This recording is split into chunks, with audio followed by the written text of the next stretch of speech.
I'm Zach, and I play bass. I'm Hayden, and I play guitar. I'm Cody, and I play drums. I'm Patty, and I sing, and we are If Not For Me, and we are a Breakthrough Beats artist.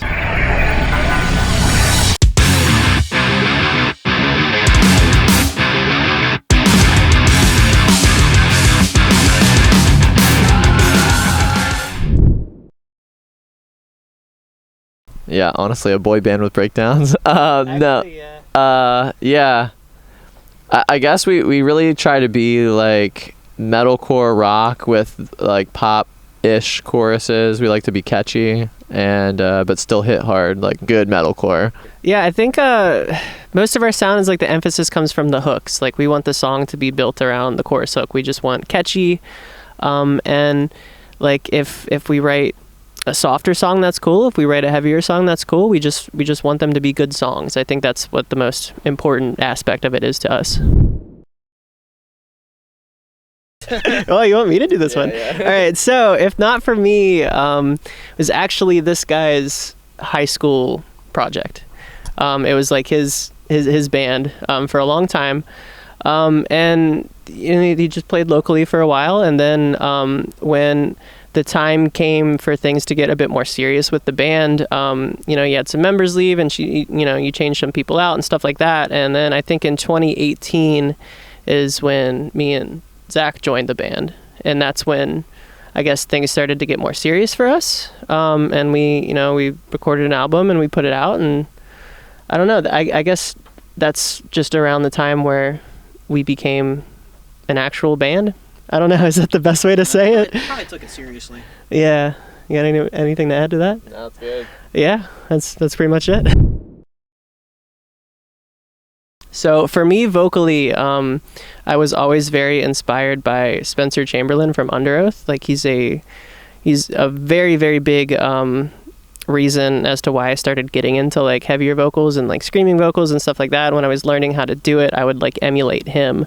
But as for like an artist that like really got me into music as a whole and like kind of shaped my love for heavier music, I'd say Killswitch Engage was like one of the very first bands I heard with screaming in it, and I was like, what is this? And it just kind of, I don't know, it made me realize that wow, there are other things besides 90s country out there that are really cool, and I don't know, it just branched from there. But yeah. I was definitely heavily inspired by like Linkin Park for sure initially, and then just like a lot of like the early metalcore bands like Killswitch I would agree with, and like Asking Alexandria, Bring Me the Horizon, As far as like guitar playing and stuff like that, definitely like Bullet for My Valentine was super influential to me.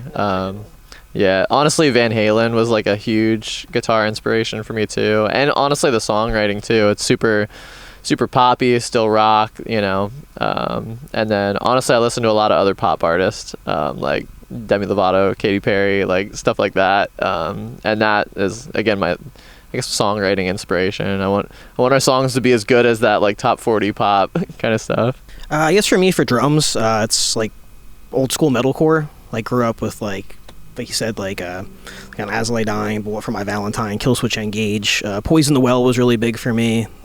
Misery Signals, and I was really inspired by August Burns Red. Mac Reiner, he's also from our area, so it was cool seeing a metalcore band like that just kind of grow from Amish country Pennsylvania to what they are now, and he just kind of really cool style of the drumming that I tried to apply to stuff. And then probably recently it's like I don't know, more like jazz inspired metal, like with like Periphery or like the Dillinger Escape Plan or more techie stuff. But yeah, that's pretty much it.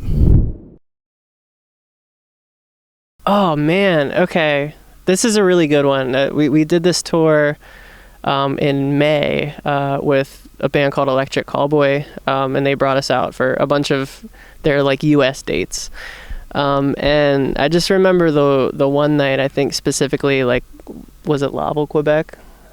Was the arena one? We played an arena, and like, we walked out, and it's just like, there's a couple thousand people on like the floor area, and then you just look up and it's just like all the way to the ceiling, it's just rows and rows and rows of people, and like it was just a completely sold out show that night. And it was a number of the dates on that tour were sold out, and it was just like playing to crowds like that, we were just like, wow, like this is really sick. We're doing something here. That's probably mine, but do you guys have any? That's definitely mine. Yeah. That whole tour was pinch me. Yeah.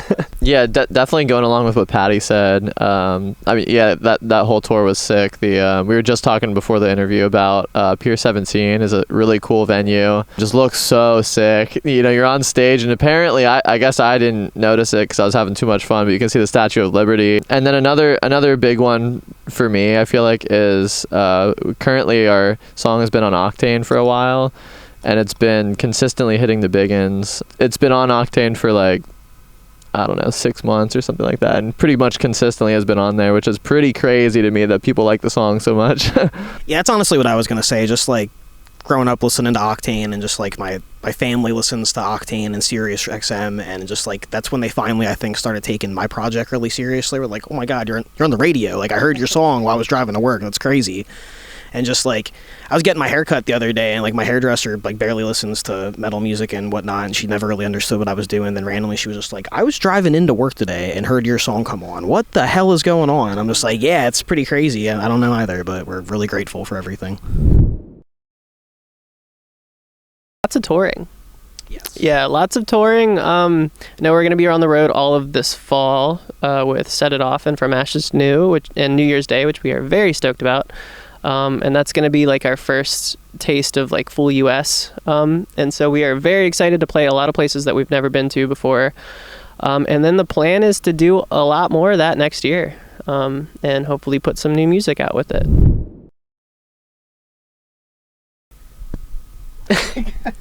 Stoked. Content. Fulfilled. Oh, that's a good one. Good one. Yeah. Oh man, I'm just gonna say happy. Yeah. I just want to be happy with where everything's at. Yeah, I think we can speak for all of us in this, but like, I don't know, we've been doing this for like over a decade individually, you know, and it's just like to finally be able to start doing this as a career is just a huge turning point for us, and it just feels great to like quit our 9-to-5 jobs we had before this and like go out in a van for 6 weeks and play metalcore to people, and it's just like pretty wild, you know. So I'm just stoked on all this opportunity and everything coming up.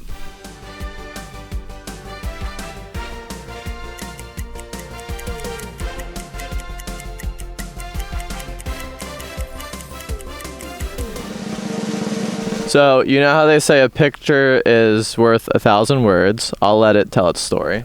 I don't know, things that make me happy. As corny as that's going to be, hopefully it gets cornier than me, so we'll see. This is my ginormous house that I'm going to have in 5 years with my family, and my mixing console for I run sound and record. Love that. And this is us, if not for me, playing with all those little fetuses. That's just what they look like, more so than people. They're supposed to be people. And just a couple music notes floating around. This is my life. So I drew a nice big house, and in the window you could see my 3 cats up there. Want them outside. Yeah, they don't go outside. There's no way. And then there's me and my girlfriend and my girlfriend's daughter, and we just have this big nice house that I get to have my own little recording studio for funsies in.